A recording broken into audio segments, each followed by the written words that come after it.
यही आगाज है मेरा, यही आगाज है मेरा, यही अंजाम होना चाहिए वतन पर मर मिटने वालों का।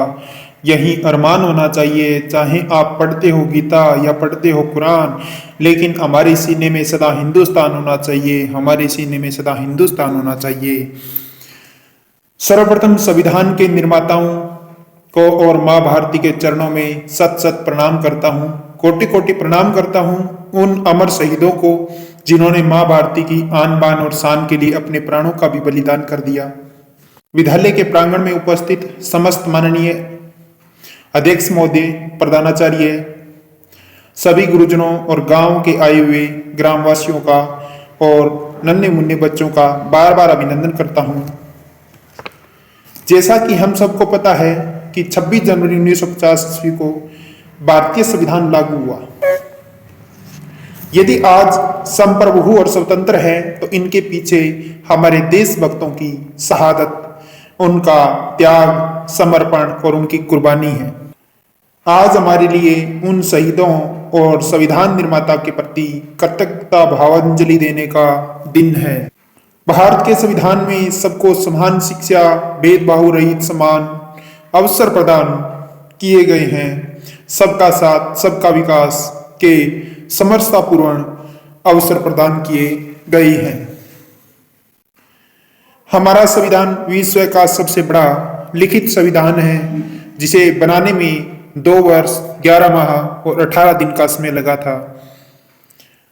इसमें श्री बाबा साहेब अम्बेडकर, श्री डॉक्टर राजेंद्र प्रसाद और श्री डॉक्टर हरि सिंह गौर जैसे अनेक विद्वानों के अथक परिश्रम की बदौलत यह जन कल्याणकारी संविधान हमें प्राप्त हुआ।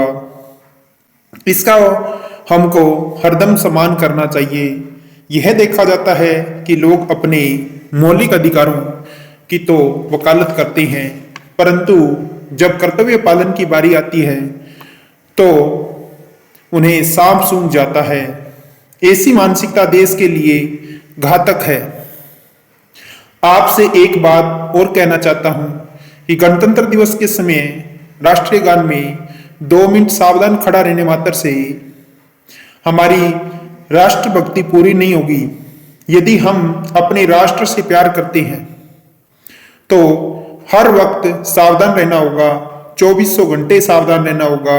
हमें सावधान रहना होगा धार्मिक कट्टरता फैलाते हुक्मरानों से, राजनीतिक बेईमानों से हमें सावधान रहना होगा। विदेशी फंडिंग से, पोषक आतंकवाद से,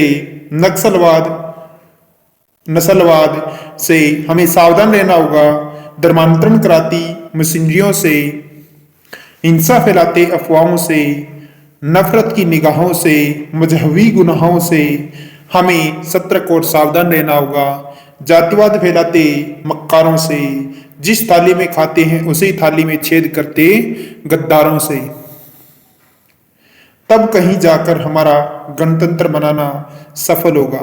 तब कहीं जाकर हमारे देश और जनतंत्र और लोकतंत्र मजबूत और महफूज होगा। आजादी के बाद हमारे देश हर क्षेत्र में उपलब्धियां हासिल की है।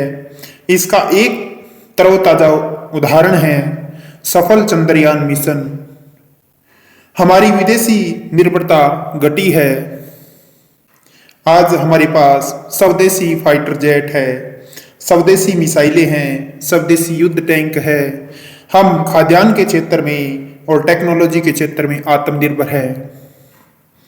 लेकिन अफसोस इस बात का है कि मनुष्य चांद पर तो पहुंच गया, लेकिन धरती पर किस तरह रहता है ये कायदा अभी उसने नहीं सीखा है, जिसका दुष्परिणाम देख ही रहे हैं। रूस और यूक्रेन का विनाशकारी युद्ध का तांडव, साथ ही हमास और इजराइल का भी विनाशकारी युद्ध।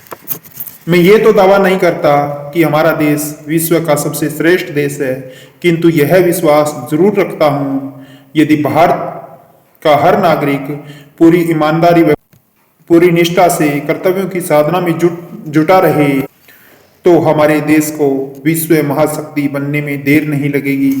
अंत में शायरी के साथ विराम देता हूँ। नफरत बुरी है ना पालो इसे, कि नफरत बुरी है ना पालो इसे। दिलों में खलीस है, हटा लो इसे, न तेरा है न मेरा है, न इसका है न उसका है, सबका है वतन संभालो इसे, हम सबका है वतन संभालो इसे।